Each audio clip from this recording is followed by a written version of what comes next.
So hello friends. कैसे हैं आप लोग। मैं उम्मीद करता हूं कि आप लोग सब अच्छे होंगे, खुश होंगे। चलिए इस वीडियो को हम शुरू करते हैं। इस वीडियो में हम लोग single cell organism, multi cellular organism और उसके साथ साथ मोड ऑफ न्यूट्रिशन के बारे में पढ़ेंगे। ये हमारा पार्ट वाला 3 वीडियो जो कि life process class 10 CBSE NCERT science book का है। चलिए इस वीडियो को शुरू करते हैं। In the case of a single cell organism, no specific organs for taking no specific organs for taking in food, exchange of gases or removal of wastes may be needed because the entire surface of the organism is in the direct contact with the environment। ये क्यों नहीं होता? क्योंकि जो single cell organism होते हैं या फिर जो यूनिसेलुलर ऑर्गेनिजम्स होते हैं उनमें कोई ऑर्गन, स्पेसिफिक ऑर्गन्स का नीड नहीं होता, क्योंकि हर एक उनका जो टोटल बॉडी होता है और जो टोटल ऑर्गेनिज्म होता है वही डायरेक्ट कांटेक्ट में होता है एनवायरनमेंट के साथ। इसलिए उनका कोई स्पेसिफिक ऑर्गन्स नहीं चाहिए जो कि स्पेसिफिक फंक्शंस को परफॉर्म करे। जैसे कि हम ह्यूमन बींग्स में है जो लंग्स है, रेस्पिरेशन करता है, डाइजेशन के लिए स्टोमक है और स्मॉल इंटेस्टाइन, लार्ज इंटेस्टाइन है। Okay, thus we conclude that there is no need of any specific organs in a single cell organism, for example amoeba. Okay, then but what happens when the body size of the organism increases and the body design becomes more complex? भाई क्या होता है जबकि ये तो organism था अमोeba जो कि बहुत ही छोटा था, नेकेड आई में वो नहीं दिखेगा। पर सपोज हम एग्जाम्पल लेंगे ह्यूमन बींग्स। जब ह्यूमन बींग्स भी बहुत बड़ा आर्मी है, वही ह्यूमन बींग्स बहुत बड़ा ऑर्गेनिज्म है, ये तो कितना थाउजेंड्स बिगर है अमोeba से। 1000 इंटू जितना अमोeba होगा उससे करीब उसको मल्टीप्लाई कर दो 1000 या 10,000 के करीब, तो अमोeba से कई ज़्यादा बड़ा है ह्यूमन बींग। जबकि ये जो ह्यूमन बींग का ऑर्गेनिज्म का जो स्ट्रक्चर होता है और जो बॉडी का फंक्शन होता है, जब वो बढ़ जाता है और जब वो कॉम्प्लेक्स हो जाता है तब क्या होता है।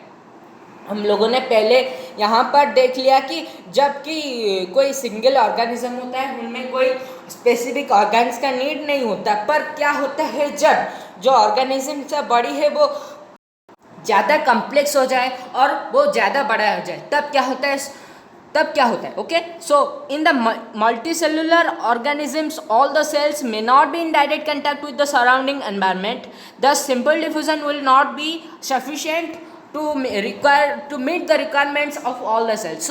यहाँ पर ये बात होता है कि सिंगल सेल ऑर्गेनिजम्स में सभी सेल्स जो होते हैं, सभी हर एक टोटल ऑर्गेनिज्म जो होता है वो डायरेक्ट कांटेक्ट में होता है एनवायरनमेंट के साथ। पर जो मल्टी सेलुलर ऑर्गेनिजम्स होते हैं उनमें सभी सेल्स डायरेक्ट कांटेक्ट में नहीं हो सकते हैं, एनवायरनमेंट के साथ डायरेक्ट कांटेक्ट में नहीं हो सकते हैं। तो वहाँ पर डिफ्यूज़न का जो प्रोसेस है वो यहाँ पर क्वेश्चन आता है, इसके ऊपर क्वेश्चन आता है डिफ्यूज़न के ऊपर। Why diffusion is insufficient to make the needs to fulfil the needs of multicellular organism. यहाँ पर ये क्वेश्चन आया है, आगे ये इनसाइड क्वेश्चन में दिया गया है, इसको यहाँ पर आपको आंसर लिखना है। Diffusion is a very slow process, on the other hand human being is a very large organisms। Okay, large organism। due to this the diffusion is not sufficient to meet the requirements of the human beings। और आप ऐसे लिख सकते हैं diffusion is a very slow process and on the other hand human being is a very complex organism as well as it is very big in structure, or therefore all the cells are not also in the direct contact with the environment, for which diffusion is insufficient to make or fulfill the needs of the human beings। Okay, then we have seen previously how in multicellular organisms various body parts have specialized functions they perform। हमने देखा था कैसे हमने अपने जो previous classes में पढ़ा था, यानी कि 7th 6th 8th 9th में पढ़ा था। जैसे क्या है, we have seen previously how in multicellular organisms various body parts अब specialised in functions they perform. वो कैसे स्पेशलिस्ट है, उनके फंक्शंस में वो खुद कैसे स्पेशलिस्ट है, उनके बारे में हमने पढ़ा था। Okay, we are also familiar with the idea of these specialized tissues and with the organization in the body of the organism। It is therefore not surprising that the uptake of food and oxygen will also be the function of specialist tissues. भाई ये भी कोई surprising भाई बात नहीं हुआ कि जो कि ऑक्सीजन और ये जो फूड होता है वो भी किसी स्पेशलिस्ट टिश्यू के जरिए से ट्रांसफ़र हो, ये भी कोई ऐसा सरप्राइजिंग वाला बात नहीं बनता है। So however this possesses a problem, यहाँ पर एक प्रॉब्लम होता है क्या, since the food and oxygen are now taken up at one place in the body of the organism while other all parts of the body need them. भाई देखिए यहाँ पर सिर्फ एक ऑर्गन के जरिए से जाएगा, वो है माउथ के जरिए से, ओसेफेगस के जरिए से डाइजेशन होकर पेट में जाएगा, स्टोमक में जाएगा, वहाँ से फिर से स्मॉल इंटेस्टाइन, लार्ज इंटेस्टाइन, वो ऑब्जर्वेशन एसिमिलेशन सब कुछ होगा। पर ये गया कहाँ से, माउथ से जाकर स्टोमक तक गया, पर ये एक पार्ट है, पर सभी पार्ट्स को ये चाहिए। हमारा स्किन जो है ये भी इसे नीड करता है, हमारा हार्ट इसके ब्लड भी इसे नीड करता है, हार्ट को भी चाहिए एनर्जी। सो ये कहाँ से लाएगा, फूड से लाएगा। तो हर एक जो हमारे बॉडी के अंदर जो ऑर्गन्स होता है और जो हर एक बॉडी पार्ट्स होते हैं वो सभी एनर्जी नीड करते हैं। पर यहाँ पर प्रॉब्लम क्या है, एक जरिए से जाएगा पर सभी बॉडी के पार्ट्स, सब बॉडी के पार्ट्स इसे नीड करते हैं। So this situation creates a need for the transportation system for carrying food and oxygen from one place to the another in the body. So क्या होता है, सब पार्ट्स तो इसे नीड करते हैं पर एनर्जी भी चाहिए उनको, पर ये जाएगा किस तरह से, किस प्रोसेस से जाएगा, कहाँ से, किस तरह से जाएगा ये, तो ये जाएगा ट्रांसपोर्टेशन प्रोसेस के, ट्रांसपोर्टेशन सिस्टम या फिर ट्रांसपोर्टेशन प्रोसेस के जरिए से जाएगा। Okay, when chemical reaction use the carbon source and the oxygen for energy generation. क्या होता है, जब भी केमिकल रिएक्शंस होते हैं वो जो कार्बन सोर्स के यूज करते हैं और ऑक्सीजन को भी यूज करते हैं एनर्जी जनरेशन के लिए, तब क्या होता है, they create by products that are not only useless but are also for the cells of the body but could be even harmful. ये बात है कि इसके बाद आता है जब भी कोई केमिकल रिएक्शन होता है हमारे बॉडी में, जो फूड है ये जो ब्रेक डाउन होता है किसके जरिए से, मैंने बाद में पिछले वाले वीडियो में बताया थी कि ऑक्सीजन इसे हेल्प करता है ब्रेक डाउन में। तो ऑक्सीजन हेल्प करता है, तो ऑक्सीजन जब हेल्प करता है फूड से क्या आता है जानते हो, फूड से ही आता है बाय प्रोडक्ट्स जो कि कार्बन डाइऑक्साइड आता है। ऐसे ही जो बाय प्रोडक्ट्स होते हैं वो जो बॉडी के अंदर से फिर से आते हैं, तो क्या होता है वो सिर्फ यूजलेस तो नहीं है, यूजलेस के साथ साथ ये हार्मफुल भी होते हैं। Okay, these waste byproducts are therefore needed to be removed from the body। ये इसलिए इनको रिमूव करना बहुत ही ज़रूरत है, इनको रिमूव करना हमारे बॉडी के लिए बहुत ही ज़रूरत है, नहीं तो हार्मफुल होता है, बॉडी टॉक्सिक पॉइजन हो जाएगा, उसके बाद organism may not be sustain in the environment. Okay, उसका डेथ भी हो सकता है। इसीलिए यहाँ पर क्या होता है, वो बाय प्रोडक्ट्स को बाहर निकालना बहुत ही ज़रूरत होता है from the body and discard the outside by a process called excretion. और इसी प्रोसेस को हम क्या बोलते हैं, इसी प्रोसेस को हमने एक्सक्रेशन का नाम दिया है। सो इसे हम एक्सक्रेशन बोलते हैं। Again, if the basic rules for body design in multicellular organisms are followed. So अगर हम उस बेसिक रूल्स को फॉलो करेंगे, specialist tissue, okay, specialist tissue for excretion will be developed. एक स्पेशलिस्ट टिश्यू का डेवलप होगा, निर्माण हो जाएगा हमारे बॉडी में, which means the transportation system will need to transfer the waste away from the cell to the excretory tissue, away from the cell to the excretory tissue. I am again repeating that, which means that the transportation system will need to transport the waste away from the cells to this excretory tissue. Okay, let us consider these various processes so essential to maintain life one by one. So आज के लिए इतना तक। सो हम बाद में पढ़ेंगे nutrition के बारे में। बाद में क्या, मैंने तो बोला था इस वीडियो में पढ़ेंगे, आप बोलोगे भाई सर भाई आप तो झूठ बोल गए। नहीं, मैंने झूठ नहीं बोला, इस वीडियो में पढ़ा दूँगा। ओके, तो चलिए फिर से हम पढ़ लेते हैं न्यूट्रिशन के बारे में। सो न्यूट्रिशन क्या है भाई, what do mean by nutrition.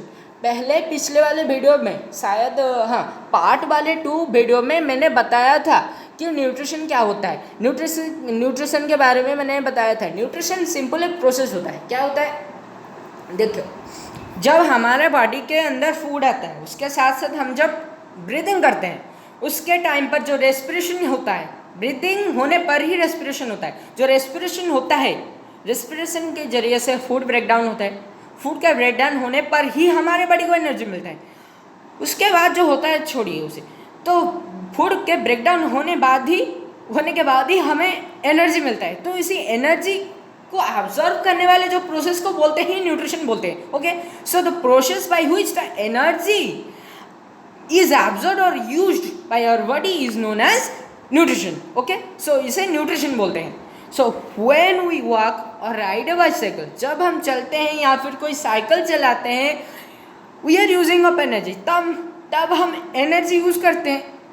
Even when we are not doing any apparent activity, मैंने पहले वाले वीडियो में बताया था कि ये होता है जब हम सिर्फ सोए हुए होते हैं या फिर बैठे हुए होते हैं क्लास में, तब वैसा ही होता है, एनर्जी का ज़रूरत होता है। ओके, तो हमारे बॉडी के फंक्शंस को परफॉर्म करने लिए एनर्जी का ज़रूरत होता है। So energy is needed to maintain a state of order in our body. तो हमारे बॉडी में एनर्जी क्या करता है, एनर्जी नीड होता है ताकि हमारे बॉडी का जो ऑर्डर होता है वो ब्रेक डाउन ना करे और वो ऑर्डर एक पर्टिकुलर स्टेट में रहे। Okay, we also need materials from outside in order to grow, develop, synthesize protein.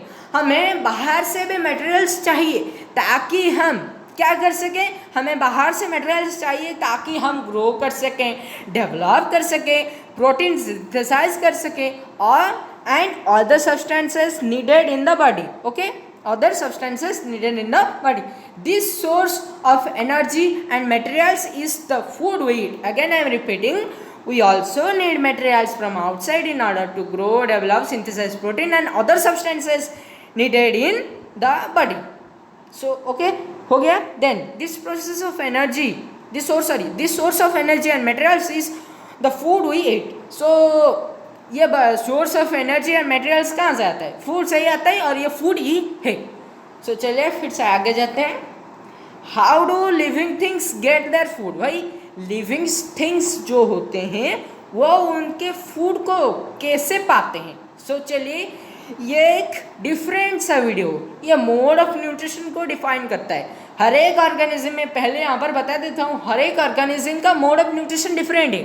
जैसे कि हम मान लेंगे तो क्रो एक ओमनिवर ओमनिवर एनिमल जो कि बर्ड है। ओके, सो ह्यूमन बींग्स भी एक ओमनिवर है, पर उसके साथ साथ ही हम अगर कंसिडर करेंगे एक काऊ को या फिर एक गोट को, वो हर्बीवर्स होते हैं और उसके साथ साथ ही उनका जो मोड ऑफ न्यूट्रिशन के साथ साथ ही उनके मोड ऑफ ईटिंग भी डिफरेंट होता है। कोई च्यू करके खाता है, कोई टीयर करके खाता है। जैसे कि मान लेंगे हम टाइगर का बात, वो टीथ के आएगा, पर टीथ में क्वेश्चंस आते हैं, हमारे गम्स के रिलेटेड क्वेश्चंस आते हैं। Okay, so how do living things get their food. Living things उनके फूड को कैसे एक्वायर करते हैं, पाते हैं। Okay, the general requirement for energy and materials is common in all the organisms but it is fulfilled in different ways. सभी organisms में जो एनर्जी आता है और जो मटेरियल्स एंड मोड और मेथड आइडियोलॉजी जो भी है, क्या है, एनर्जी कहाँ से आएगा, हमारा आइडियोलॉजी है एनर्जी फूड से आता है, तो ये फूड से ही आता है। और जो जनरल रिक्वायरमेंट होता है एनर्जी का, वो फूड से ही फुलफिल होता है। पर यही जो रिक्वायरमेंट है ये रिक्वायरमेंट समथिंग डिफरेंट होता है, डिफरेंट ऑर्गेनिजम्स में डिफरेंट होता है, हर एक ऑर्गेनिज्म में ये डिफरेंट होता है। सो चलिए फिर से आगे जाते हैं। Some organisms use a simple food material obtained from inorganic sources in the form of carbon dioxide and water. क्या होता है, कुछ ऑर्गेनिजम्स होते हैं जो कि सिंपल फूड मटेरियल को इनऑर्गेनिक सोर्सेस के, जैसे कि सिंपल फूड मटेरियल को ऑब्टेन करते हैं फ्रॉम द इनऑर्गेनिक सोर्सेज, जैसे कि हो कार्बन डाइऑक्साइड हो गया, वाटर हो गया। ये क्या है, ये जो पार्ट ही प्लांट्स के बारे में बताया गया है। ओके, ये वाला जो पार्ट है ये प्लांट्स के बारे में बताया गया है, ये यहाँ से इतना तक। ओके, तो ये प्लांट्स के बारे में है कि some organisms use simple food material obtained from inorganic sources in the form of carbon dioxide and water. So ये प्लांट्स या जो कि carbon dioxide and water use करके और क्लोरोफिल और सनलाइट के प्रेजेंस में अपने फूड को तैयार करते हैं। Okay, these organisms the autotrophs include green plants, मैंने जैसे बताया था ग्रीन प्लांट्स एंड ये बैक्टीरिया की बात को आप कभी भी मत भूलेगा। पूछ लेगा कि जो organisms, name the organisms which follow the mode of autotrophic nutrition,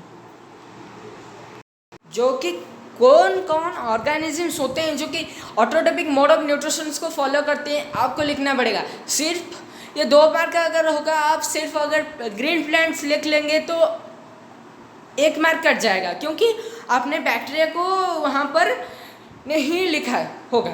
अगर नहीं लिखा होगा तो वो लोग आपका 1 मार्क काट सकते हैं, टीचर्स काट सकते हैं, अपना 1 मार्क कट जाएगा भाई। तो आपको लिखना है, दोनों चीज़ लिखना है कि ग्रीन प्लांट्स के साथ साथ ये जो सम बैक्टीरियाज होते हैं ये भी ऑटोट्रोपिक मोड ऑफ न्यूट्रिशन को फॉलो करते हैं। सो आप फिर से भूलिएगा मत। Okay, the other organisms utilize complex substances. हम जैसे ऑर्गेनिज्म क्या करते हैं, जो कॉम्प्लेक्स सब्सटेंस को यूटिलाइज करते हैं।